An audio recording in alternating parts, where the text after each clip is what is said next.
శ్రీమంతుడు కథ విషయంలో ఏం నడుస్తుంది ప్రస్తుతానికి? ఇండస్ట్రీ నుంచి చాలామంది మీతో చర్చలు జరిపినట్టే ఉన్నారు కదా, ఎందుకు ఆ విషయం తెగలేదు ఇంకా? ఈ ఇండస్ట్రీకి కూడా సిగ్గుచేటండి ఇది.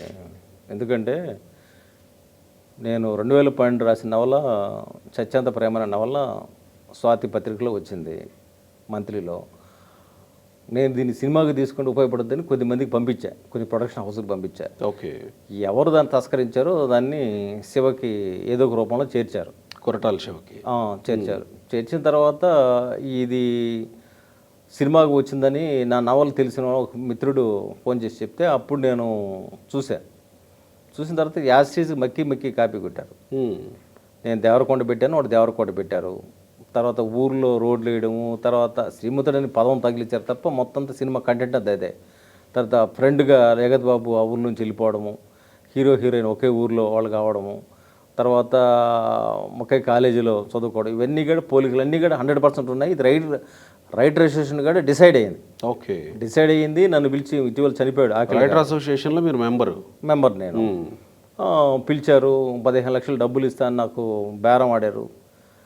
ఆడితే నేను డబ్బు విషయం కాదు ఇది మీకు కావాలంటే ఇంకో స్క్రిప్ట్ తీసుకోండి, దీనికి నేమ్ వేయమని అడిగా, గౌరవప్రదంగా అడిగా. తర్వాత దాన్ని కోర్టుకు నెట్టారు. నాదని ప్రూవ్ అయిన తర్వాత కోర్టులో 7 సంవత్సరాలుగా పాటు నడుస్తుంది. హైకోర్టులో వాళ్ళు స్కాష్ చేశారు. మాకు సంబంధం లేదు, నిర్మాతలకి స్కాష్ ఇచ్చారు, రైటర్ మాత్రం స్కాష్ రిజెక్ట్ చేసింది హైకోర్టు.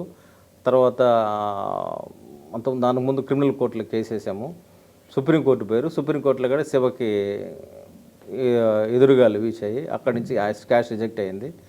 మళ్ళీ మీరు కింద కోర్టుకి వెళ్ళాలంటే క్రిమినల్ కోర్టులో కేసు నడుస్తుంది కాబట్టి క్రిమినల్ కోర్టులో కేసు నడుస్తుంది. సిటీ సివిల్ కోర్టులో కేసు నడుస్తుంది కాబట్టి సిటీ సివిల్ కోర్టులో మా క్లెయిము అది ఏ భాషలో తీయకుండా తర్వాత క్లెయిమ్ అనేది దీని తర్వాత క్లెయిమ్ చేద్దాం అనుకున్నాము. ఆయన కూడా వచ్చాడు, పార్క్ హోటల్లో సిట్టింగ్ చేశాడు. ఆయన నోటితో చెప్పింది ఏంది, ఆయన కథ లేదు, ఆయన ఒప్పుకున్నాడు. అడ్వకేట్ కమిషనర్ ఒక కమిషనర్ వేస్తే ఆ హోటల్లో ఇచ్చిన రిపోర్ట్లో స్పష్టంగా ఆయన దగ్గర కథ లేదన్నాడు. ఎవరు? శివ, కొరటాల శివ. కథ లేకుండా స్క్రీన్ ప్లే ఎలా వస్తుంది? కాబట్టి అక్కడ దొరికిపోయాడు ఆయన, దొరికిపోయిన దొంగ అంటారు. కాబట్టి ఆయన దొరికిపోయాడు కాబట్టి ఆయనకి ఇవాళ రేపైనా శిక్ష పడుతుంది. జైలు శిక్ష పడే అవకాశం ఉంటుంది. అవును, కాపీరైట్ యాక్ట్ అసలు ఇదే తప్పు కానీ అమెరికాలో చేస్తే ఆస్తులు అమ్మిస్తారు. మన కాపీరైట్ యాక్ట్ని కూడా ఖచ్చితంగా మార్చాల్సిన అవసరం ఉంటుంది. దీనికి శిక్ష పడుతుంది. దీన్ని మేము సినిమా తీయాలనుకున్నాం కాబట్టి 200 కోట్లు సంపాదించుకున్నారు.